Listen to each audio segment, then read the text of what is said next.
নমস্কার বন্ধুরা, তোমরা সবাই কেমন আছো? আশা করি খুব ভালো আছো।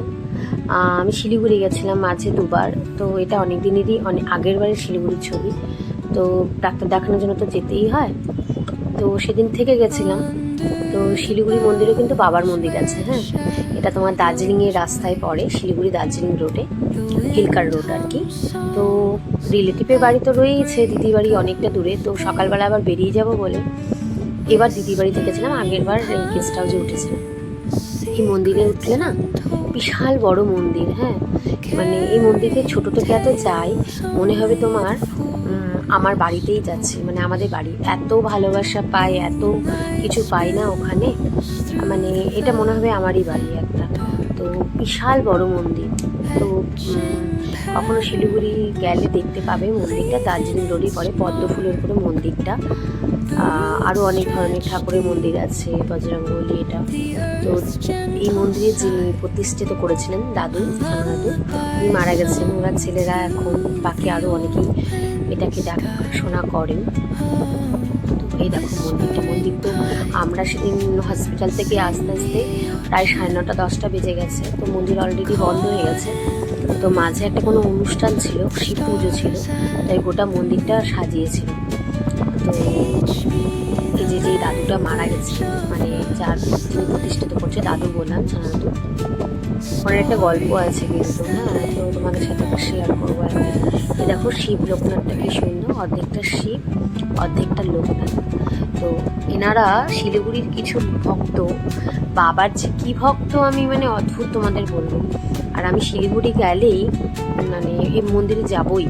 আর নিউটিয়া থেকে বাবাকে যেহেতু নিউটিয়া দেখানো হয় মাটিগাড়াতে, আর নিউটিয়া থেকে বাবার মন্দির একদমই কাছেই হয়। তো সময় পেলে আমি আসবই, মানে চেষ্টা করি। এই যে দাদুকে এখানে প্রতিষ্ঠিত করা আছে মূর্তিটা। দাদু কিন্তু আমাদের বাড়ি খুব আসতো, উনি অসুস্থই থাকতো বেশি। মানে এই মন্দিরটার একটা টিনের চালা ছিল ওনার, বিশাল, মানে শিলিগুড়ির মধ্যে সবচেয়ে মানে লট আর কি ওনারা ছিলেন। কিন্তু উনি বাড়ি ছেড়ে এই মন্দিরে এসে গেছে। বাবার যে কী মিরাকেল ঘটেছিল, উনি বাড়ি ছেড়ে আর কি বাড়িতে মানে ওনারা ছেলের বউরা রয়েছেন। এই যে যজ্ঞের বেদি, এটা কুইন্টালে যজ্ঞ হয় এখানে, হোমযজ্ঞ। তো কাকু কাকিমারা আসে ওনাকে দেখতে আসতেন, কিন্তু উনি বাড়ি যেতেন না, দেখা করতে যেতেন, কিন্তু বাবার মন্দির ছেড়ে যেতেন না। এখানে ট্যুরিস্টদের মানে থাকার ব্যবস্থা আছে, ভবন আছে, লজ আছে, ভিআইপি রুম রয়েছে, গেস্ট হাউস রয়েছে। তো ফোন করে দিলে সেখানে আমরা থেকে যাই, ফোন করে দিই শুধু আমি আসছি। ওখানকার ম্যানেজার যিনি আছেন, এত ভালো কাকু, আমাকে মানে এত ভালোবাসে না, মেয়ের মতন। এত ভালোবাসা পাই এই মন্দিরে, তখন আর মনে হয় না কারো আত্মীয় স্বজন। আর আমি একটু কারো বাড়ি যাওয়াটা না, ডিস্টার্ব করাটাকে আমি একদমই পছন্দ করি না। দেখো হাতি ট্যাঙ্কি, এটা কিন্তু তোমার জলের ট্যাঙ্কি। মন্দিরটা তোমাদের কালকে বন্ধ হয়ে গেছে, বাবাকে দেখতে পেলাম না বুঝলে মনটাও খারাপ লাগছিল। তো সকালে পরের ট্রেন ছিল, কিন্তু সকালে সেদিনকে আর উঠতে পারিনি।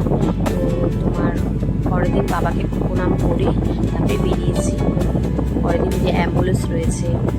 হ্যাঁ, শিলিগুড়ির লোকেরা বাবা যে কী ভক্ত না, মানে বাবা অনেকেই আছে এখানকার, মানে প্রচুর, মানে আমাদের পরিচিত হয়ে গেছে এই বাবার, মানে বাবার দয়াতে, বাবারই ধরতে, মানে ভীষণই ভালোবাসা পাই এনাদের।